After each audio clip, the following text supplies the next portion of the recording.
Linda's Pantry, and today I'm gonna share a really fun video. Okay, I was getting ready to make this beautiful broccoli salad that's keto friendly that I wanted to do for you if you want to see it, so let me know in the comment section.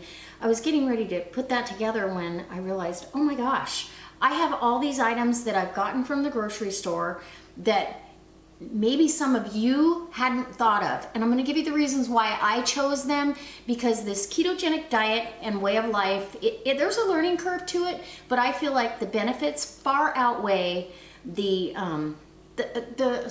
struggle you might have getting that learning curve out of the way. So one of the first things I bought was another thing of coconut oil. I get organic coconut oil. You can get this at almost anywhere. I believe I got it at Walmart. Apple cider vinegar, organic apple cider vinegar with the mother in it.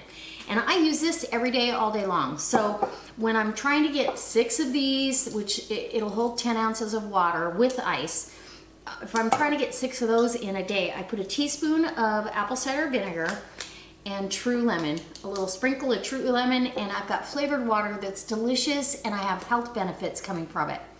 The other thing you can do is you can add a little bit of turmeric, just a little sprinkle of turmeric in there to get your turmeric in as well. I need to actually get some more turmeric. So I'll put that over there. So that's what's in my water.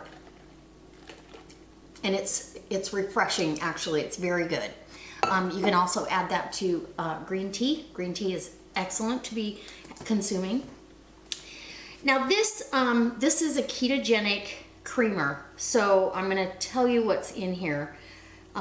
It's got 3 carbs per serving and 2 tablespoons. So this is for your coffee, but it's a blend of coconut oil and MCT oil, which is a medium chain triglyceride, butter, and it's grass-fed butter, and Himalayan pink salt.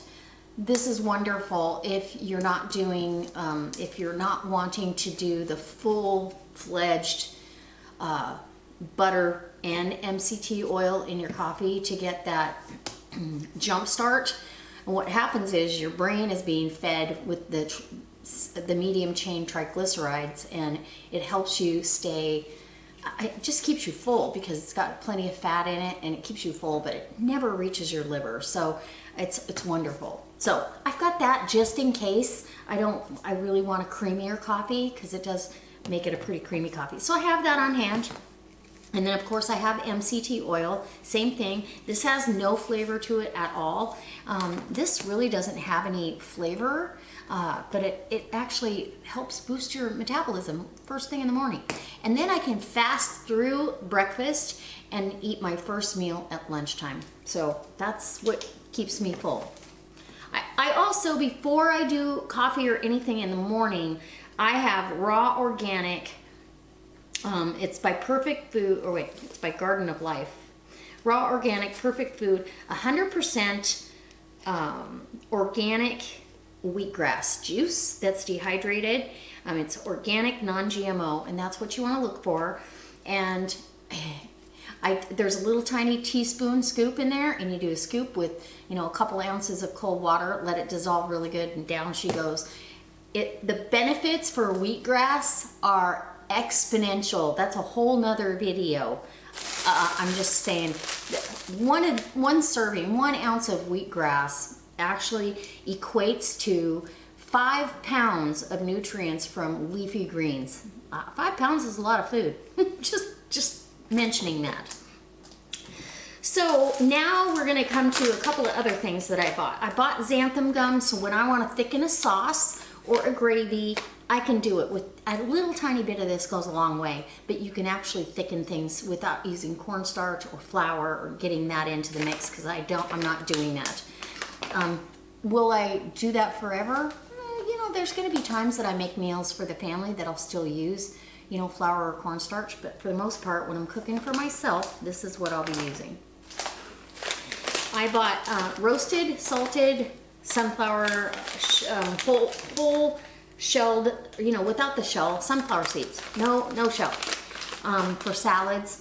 It's going in my broccoli salad.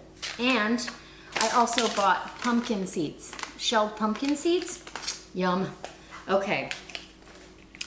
Now, for a sweetener, and I don't have a sweet tooth, but there are a lot of recipes that call for a little bit of sugar or honey, and I don't have a replacement. So I actually researched quite a bit, and I wanted to buy just strictly organic erythritol. That's for my bacon. I wanted to just get a bag of that, and they said they had it at the store, but when I got there, they did not. So they had, this one is called Pure, and it's organic stevia, but it's a mixture of organic stevia and erythritol, which are both plant-derived. The first ingredient is erythritol. So I'm going to use for the first time, because erythritol is not as sweet as sugar, which I like that aspect. Stevia is way sweeter than sugar, so I'm probably going to use a little bit less than what it equates until I figure out what I like to use. So I got this, and I'm going to keep this on hand, and I'll probably order online the organic erythritol sweetener. So got that. I buy uncured no sugar bacon. So that means it may say no sugar in the nutrition facts, but when you look over at the ingredients, a lot of times it says sugar or brown sugar, or, you know, you've got to make sure that it doesn't have that hidden sugar in there. And this is delicious bacon. I can't wait. Tomatoes. Totally, they have some carbs, but they're worth it. They're one of my favorites. I would rather do without fruit than to do without this one. So tomatoes, cucumbers, celery. I go through tons of celery. If I feel like I need a snack, I can use the celery as a vehicle to have chicken salad, or my cottage cheese dip that I made for you guys. I have celery all the time, and very low carb. So broccoli, I've got 2 big bags of broccoli because I'm going to be making a broccoli salad that is delicious, and what a summertime treat, and it keeps really well for 4 or 5 days in your refrigerator. So again, if you want to see that video, comment below. Cabbage, both purple and green cabbage, and I am out of green cabbage because a lot of times I'll do a side dish just sauteed in grass-fed butter, salt and pepper, and you're good to go. Cauliflower. I did a cauliflower mash for you guys, and I'm going to tell you that mash, I could have thickened it up with a little bit of the xanthan gum, and that's what I'll do next time. But I'm here to say, if you didn't know that it was made with cauliflower, you would never know. It tastes like really good mashed potatoes with herbs.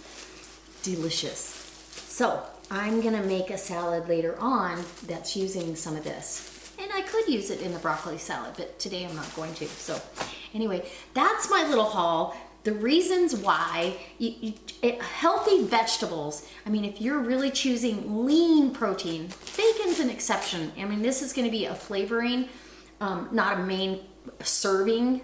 You know, you're not gonna have 3 ounces of bacon with your broccoli salad, but I like to choose lean proteins that have very little processing.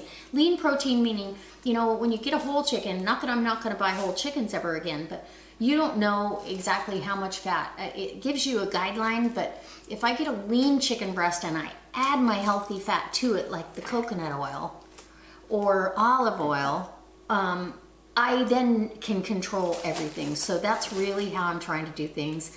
And yeah, it's actually been a challenge, and I like that in the kitchen. So guys, if you like this sort of stuff and you want me to come back on and do a little bit more of why I do this or why I do that on the ketogenic diet, then let me know and I will put together a video for you, because I'm telling you, it's definitely, if you take all those sugars out, and don't use sweet and low, don't use, some of those sweeteners, those artificial sweeteners are terrible, and they will still spike your insulin level, which most of us are insulin resistant, and because we've spiked it so much that it takes a while for the body to figure it out. But I'm still going down on the scale, not super fast, and I believe it's because, number one, I have always eaten pretty low carb and low sugar. So the last thing I want to tell you that I did order online